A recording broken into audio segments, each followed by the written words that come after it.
high interest debt while trying to save money, you're essentially trying to fill a bucket with a giant hole in the bottom. The mathematics of debt are brutal and unforgiving, but understanding how debt actually works is crucial for making smart financial decisions. Not all debt is created equal, and that's the first thing you need to understand. There's good debt, and really bad debt. Good debt helps you build wealth or increase your earning potential over time. Your mortgage is usually considered good debt because real estate typically appreciates in value and the interest is often tax deductible. Student loans lead to higher earnings that can be good debt if they more than offset the cost of the education. Bad debt is money borrowed to buy things that lose value over time or don't generate income. Car loans fall into this category because cars depreciate rapidly and you're paying interest on something that's worth less every month. Credit card debt used for consumer purchases is bad debt because you're paying interest on things like clothes, restaurants, and gadgets that provide no financial return. Really bad debt is high interest debt used for consumption or speculation.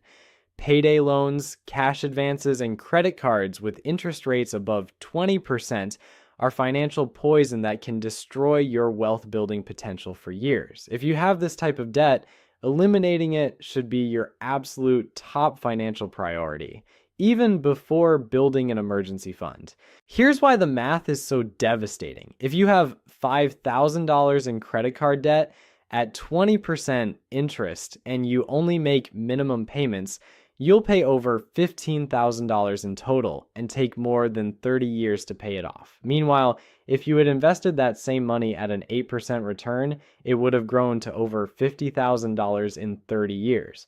The opportunity cost of high interest debt isn't just the interest you pay, it's also the wealth you could have built with that money. So what's the best strategy for paying off debt?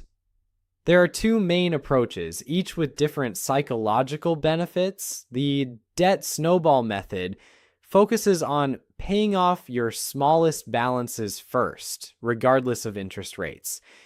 You make minimum payments on all debts and put any extra money toward the smallest balance.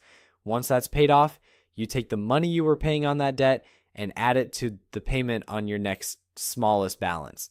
The debt avalanche method focuses on paying off your highest interest rate debts first, regardless of balance size. Mathematically, this saves you more money in interest charges over time, but it can be psychologically challenging if your highest interest debt also has a large balance. Both methods work, but the debt snowball often works better for people who need psychological wins to stay motivated.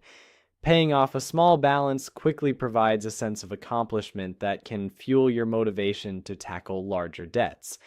The debt avalanche makes more mathematical sense, but requires more discipline because progress can feel slower initially. Regardless of which method you choose, the key is consistency and avoiding new debts while you're paying off existing debt. This means living below your means and using cash or debit cards instead of credit cards for new purchases. It also means addressing the underlying behaviors that created the debt in the first place. Many people focus solely on the mechanics of debt repayment while ignoring the psychological and behavioral aspects that led to the debt accumulation. If you don't understand why you overspent in the first place, you'll likely repeat the same patterns even after paying off your current debt. Common reasons people accumulate debt include lifestyle inflation, emotional spending, lack of emergency funds, and simply not tracking expenses carefully enough to notice gradual increases in spending. Addressing these root causes is just as important as paying off the balances themselves. Student loans deserve special consideration because they often represent the largest debt burden for young adults, and the repayment options can be confusing. Federal student loans typically offer more flexible repayment options than private loans, including income-driven repayment plans that adjust your payments based on your earnings. If you have federal student loans and you're struggling with payments, don't ignore them or assume forbearance is your only option. These programs can reduce your monthly payments, and some programs offer loan forgiveness after a certain number of qualifying payments. However, loan forgiveness programs have strict requirements and often require you to work in specific fields or for qualifying employers. Private student loans are less flexible, but might be eligible for refinancing at lower interest rates if your credit has improved since you originally borrowed the money. Refinancing can save you thousands of dollars in interest over the life of the loan, but be careful about refinancing federal loans with private lenders because you'll lose access to federal protections and repayment options. The key with student loans is understanding all your options and choosing the repayment strategy that aligns with your overall financial goals. If you're pursuing loan forgiveness, make sure you're following all the requirements exactly, because small mistakes can disqualify you after years of payments. Car loans represent another major debt category that deserves careful consideration. The average car payment in America is now over $700 per month, and the average loan term has stretched to nearly 6 years. This means people are paying more money for longer periods on assets that lose value rapidly.